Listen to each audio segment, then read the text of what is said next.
नमस्कार। अभी मैं हूँ नालंदा महाविहार से 2-4 किलोमीटर दूर। मैप पर इसका नाम है रुक्मिणी स्थान। और जो सरकार ने स्टोन लगा रखा है जो दूरी मापता है, उस पर लिखा है महामाया मंदिर या महामाया स्थान। यहाँ पर बुद्ध की एक इंटैक्ट मूर्ति है, यानी बरकरार मूर्ति है, जो बहुत हल्की सी डैमेज है और बहुत ज़्यादा डैमेज नहीं, कहीं से टूटा हुआ ज़्यादा नहीं है। और लगभग वो 7-8 फीट ऊंची होगी। वो मूर्ति देखने में ऐसे लगती है जैसे सुल्तानगंज की मूर्ति पाई गई थी, जो कि 7 फुट या 8 फुट के करीब जिसकी हाइट थी, और अभी वो तो ब्रिटेन के म्यूज़ियम में है। उसी तरीके की मूर्ति यहाँ पर भी है, लेकिन वो जो है, ये मूर्ति है वो सीटेड बुद्धा की मूर्ति है और वो भूमि स्पर्श मुद्रा में है। मूर्ति जो है वो काले पत्थर से बनी हुई है और देखने पर ऐसा लगता है उसकी बनावट जो है वो मथुरा कला की है।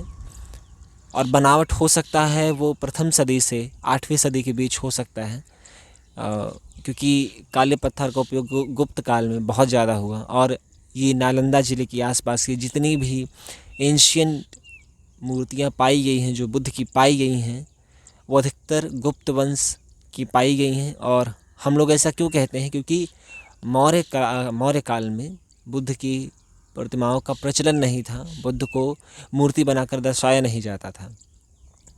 ये धीरे धीरे इसका सतत विकास हुआ है, जैसे भाजा केव्स में हो गया, अजंता केव्स में हो गया, कन्हेरी में हो गया। तो जो पुरानी गुफाएं थी वो चैत्य बनाकर या फिर स्तूप बनाकर दर्शाया गया बुद्ध को, लेकिन जो नई गुफाएं थी वहीं पर वहाँ पर बोधिसत्व को और बुद्ध को उकेरा गया है। वैसे ही यहाँ पर भी एक सीटेड बुद्धा है, जो कि बहुत खूबसूरत प्रतिमा है और मालूम देती है कि ये गुप्त वंश के प्रारंभिक काल में से रही होगी या उससे भी पहले पाई जा सकती है। ये रुक्मिणी स्थान जो है वो गांव से बहुत बाहर है और लगभग 7-8 बीघे से भी ज़्यादा दूरी में फैला हुआ है। कुछ सालों तक यहाँ पर बहुत ही ख़राब इस विहार की बहुत ख़राब दशा थी, लेकिन हाल फिलहाल में यहाँ पर जो है वो बहुत अच्छी दशा देखने को मिल रही है। हालांकि और जगह घासें उगी हुई हैं, लेकिन जो चैत्य थे उनको संरक्षित किया जा चुका है। पहले ऐसा नहीं था, पहले ये एकदम पूरा बिखरा हुआ था। यहाँ पर कहीं ASI का बोर्ड नहीं है, जैसा मैंने पहले भी बताया कि ASI जो है, जिसका फुल फॉर्म है आर्कियोलॉजिकल सर्वे ऑफ इंडिया, जिसका गठन अलेक्जेंडर कनिंघम ने किया था। ASI का काम ये होता है कि वो किसी भी ऐतिहासिक पुरातात्विक जगह को अपने कब्ज़े में ले, उसको प्रोटेक्ट करे और एक बोर्ड लगाए, और वो बोर्ड लगाकर ये घोषित करे कि इस बोर्ड से, यानी इस जगह की किसी भी जगह की बाउंड्री से 200 मीटर आगे भी कोई संरचना नहीं बनाई जा सकती। लेकिन यहाँ ऐसा है नहीं। यहाँ बगल में एक संरचना है, लेकिन वो अतिथि गृह है। अब ये पता नहीं कि ये सरकार द्वारा बनवाई गई है या बौद्धों द्वारा बनवाई गई है। क्यों? क्योंकि यहाँ लगभग सितंबर से लेकर बसंत ऋतु तक हज़ारों की संख्या में बौद्ध भिक्षु आते हैं और टूरिस्ट भी आते हैं यहाँ पर। लेकिन यहाँ की सड़कें खस्ता हाल हैं और अभी तो ताला लगा हुआ है। मैं यहाँ एक किसान काम कर रहे थे, तो मैंने उनसे पूछा कि चाबी किसके पास है, तो उन्होंने बताया कि एक वॉचमैन आता है, वो 9 बजे आएगा और वही फिर वो उसकी देखभाल करता है। पता नहीं देखभाल करता है कि क्या है, मुझे इसके बारे में ख़ास जानकारी है नहीं। अब ये भी नहीं पता कि सरकार द्वारा वॉचमैन आता है या फिर बौद्धों ने खुद इसको संरक्षित किया हुआ है। कुछ भी हो, लेकिन आसपास कई सारे ईंटों के मलबे अभी भी हैं और दिखाई दे रहे हैं स्पष्ट रूप से। और ये पूरा मालूम होता है कि ये पूरा खंडहर ही है। इसको अगर खोदा जाए तो वहाँ और सारे अवशेष मिल सकते हैं। ये हो रही पहली बात। दूसरी बात, यहीं से 1 किलोमीटर लगभग दूर बुद्ध के 2 मुख्य शिष्यों में से एक मोदगलायन का, जिसे मोगलान भी कहा गया, मोगलान पाली में कहा गया, संस्कृत में मोदगलायन कहा गया, उनका जो है वो स्तूप है। कहा जाता है कि यहीं पर वो जन्मे थे और यहीं पर इनका मरण भी हुआ था, इसलिए 2 स्तूप यहाँ पाए जाते हैं।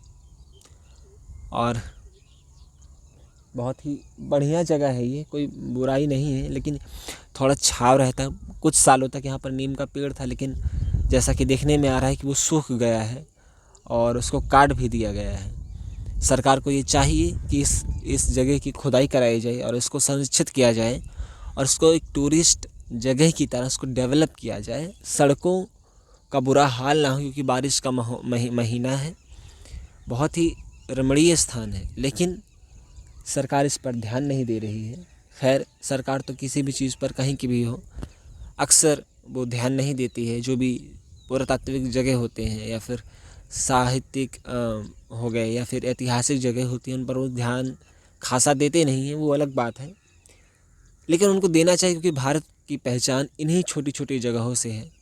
आप ये सोचिए कि कितने लोग जब त्रिपिटक पढ़ते होंगे या फिर बौद्ध या फिर पाली साहित्य पढ़ते होंगे, क्योंकि 50 करोड़ से ज़्यादा बौद्ध दुनिया भर में पाए जाते हैं। 1 करोड़ तो खाली इंडिया में है, और वो भी कम है, होना तो और चाहिए। खैर, कितने लोग रोज़ डेली सुबह उठकर सोते वक्त बुद्ध का नाम जपते हैं, और ये आप मान कर चलिए कि जब वो बुद्ध का नाम जपते हैं तो भारत उनमें निहित है, बुद्ध में भारत निहित है।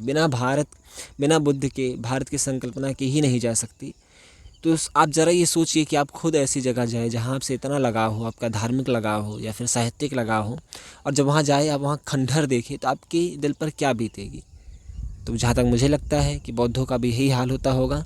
मैं भारत के बौद्धों की बात नहीं कर रहा हूँ, अपनी बात नहीं कर रहा हूँ, जो बाहर से आते हैं उनकी बात कर रहा हूँ। क्यों? क्योंकि हम कैसे उनके सामने रिप्रेजेंट कर रहे हैं खुद को, ये हमारी रिस्पॉन्सिबिलिटी है कि हम उनके सामने अच्छे से रिप्रेजेंट करें।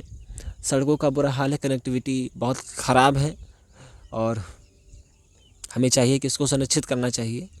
पीछे एक गांव है और उसी के जस्ट पीछे जो है वो नालंदा महाविहार है। नालंदा महाविहार को मैं कवर कर चुका हूँ।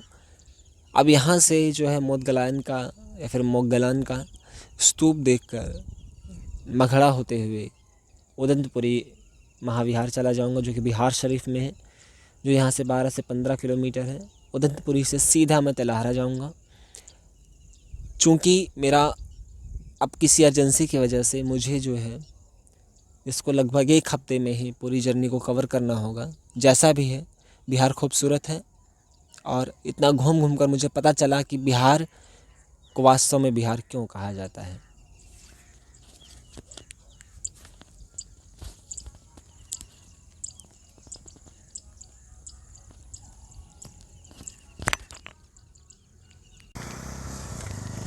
अभी आप जो ये भीटा देख रहे हैं, ये भीटा कोई आम भीटा नहीं है। ये माना जाता है महामोगलन का स्तूप है। महामोगलन बुद्ध के 2 मुख्य शिष्यों में से एक थे। पहले शिष्य थे सारिपुत्र और दूसरे थे महामोगलन। 2007 में ह्वेनसांग के नोट्स के आधार पर ASI ने इसकी खुदाई की थी, और यहाँ ही नहीं, ये जगदीशपुर गांव में और जुफराडीह गांव में खुदाई हुई थी 2007 में। तो जुफराडीह गांव में एक ब्रह्म लिपि यानी ब्राह्मी लिपि में एक लेख मिला था जिस पर लिखा हुआ था मुगा। तो ये माना गया कि जो जुफराडीह का स्तूप है वो महामोगलन का परिनिब्बान यानी परिनिर्वाण स्तूप है।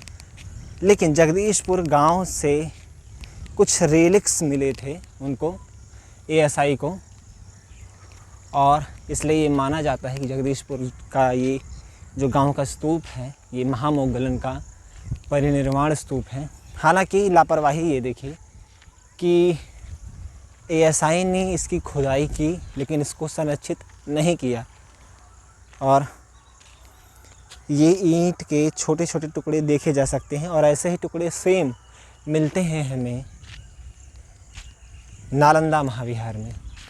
और ये जो स्तूप का दायरा था वो 105 बाई 100 मीटर था, जो कि अब ये चौड़ाई में 50 मीटर भी नहीं रह गया होगा, लंबाई में भी 100 मीटर नहीं रह गया होगा। तो लगातार इसका हो सकता है कि हनन हो रहा हो, और इस तरीके के टीले छोटे छोटे देखे जा सकते हैं। और इनमें अगर कुरेदा जाए तो उस समय की ज़रूर ईंटें मिलेंगी। और एएसआई ने खुद कहा कि कई कालखंड में यहाँ ईंटें मिली हैं, कई कालखंडों की यहाँ ईंटें मिली हैं। और ये 10 मीटर ऊंचा माउंड था, जो कि अब कहीं से भी 10 मीटर ऊंचा नहीं लगता है। तो जाहिर सी बात है कि जो ग्रामीण हैं यहाँ पर खुदाई करते होंगे। ये ताल जो छोटा सा बना है ऐसे तो बन नहीं गया होगा, यहाँ खूंटे बंधे हैं, यहाँ भैंसें बांधी जाती हैं और यहाँ पर लोग सीधे गाड़ियाँ लेकर आ जा रहे हैं। शायद ही किसी देश में ऐसा होता हो कि वहाँ के पुरखों की ज़मीन के ऊपर, वहाँ जहाँ उनके पुरखे दफन हों और ऐसे पुरखे जिनका नाम दुनिया भर के लोग लेते हों, उनके जहाँ वो दफन हुए उनके ऊपर गाड़ियाँ ले जाया जा रहा हो, वहाँ पर भैंसें चर रही हो, गोबर किया जा रहा हो। ये भारत में ही हो सकता है। मैंने शायद ये बात कही थी कि ये बुद्ध की गलती है कि वो इस देश में पैदा हुए, उन्हें इस देश में पैदा नहीं होना चाहिए था। शायद वो अगर कहीं यूरोपियन कंट्री में पैदा हुए होते तो आज उनकी इज्जत अलग होती।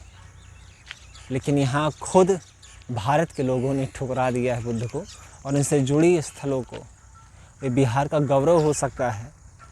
और जो एएसआई ने यहाँ तक कहा कि जो एंशिएंट कुलिका गांव है उसके ऊपर जुफराडीह बसा हुआ, उसके रिमेन्स के ऊपर, उसके अवशेषों के ऊपर जो है जुफराडीह, उसके ऊपर जो है जुफराडीह गांव बसा हुआ है।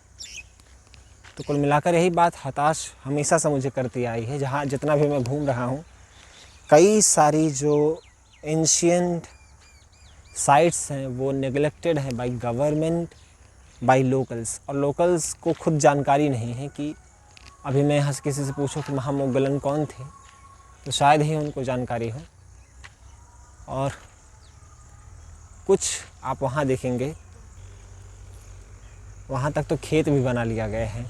और ये माउंट के ऊपर मैं आपको चल के बता दूँ, ये ईंटें मिल रही हैं और ये आजकल की ईंटें लग भी नहीं रही। ये ईंटें देखिए, ये ईंटें जब इसको खोदा था एएसआई ने अच्छे से खोदा होता, प्रोटेक्ट कर दिया होता, एक बाड़ा बना दिया होता कि लोग यहाँ घुस ना सके, वॉचमैन बिठा दिया गया होता। ऐसे ही आजमगढ़ का एक गांव है, मुझे पता नहीं उस गांव का नाम क्या, अभी याद नहीं आ रहा है।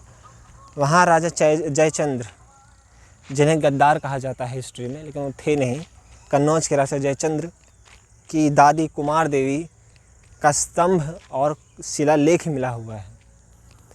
उसको एएसआई ने प्रोटेक्ट तो किया है, लेकिन आप मानेंगे नहीं, उसकी दीवार जो है मेरे कंधे तक है। आसानी से फांदा जा सकता है, आसानी से उसको डिस्ट्रॉय किया जा सकता है। ASI have enough money, have enough fund. प्रधानमंत्री देश के 3600 करोड़ 3600 करोड़ रुपए यहाँ वहाँ घूमने में खर्च करते हैं। खैर वो अलग मामला है, लेकिन उसका अगर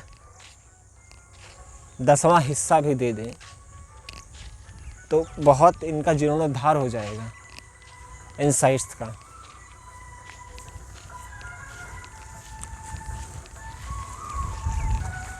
दादा, दादा, आपको मालूम है ये जगह क्या है?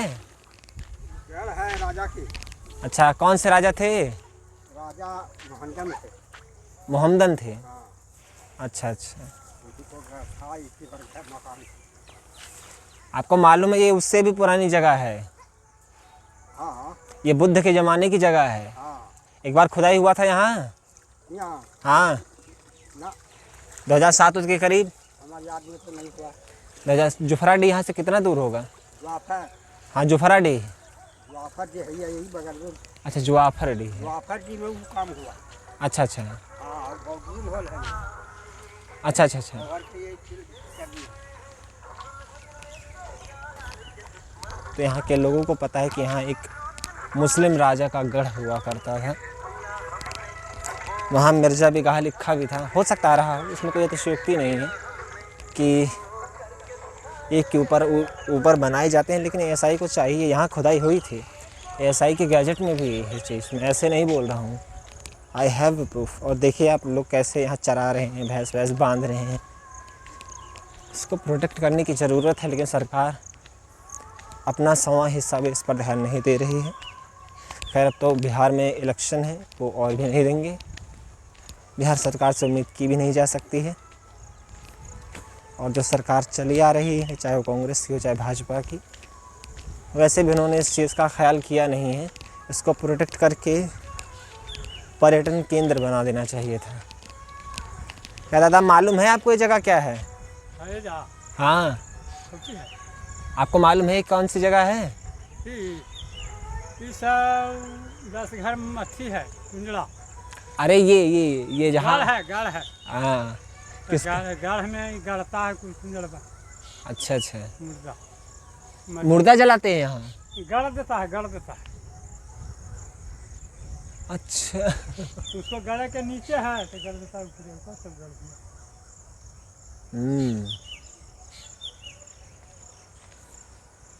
What kind of neglection? People buried their ancestor beneath the ancestors of ancestor.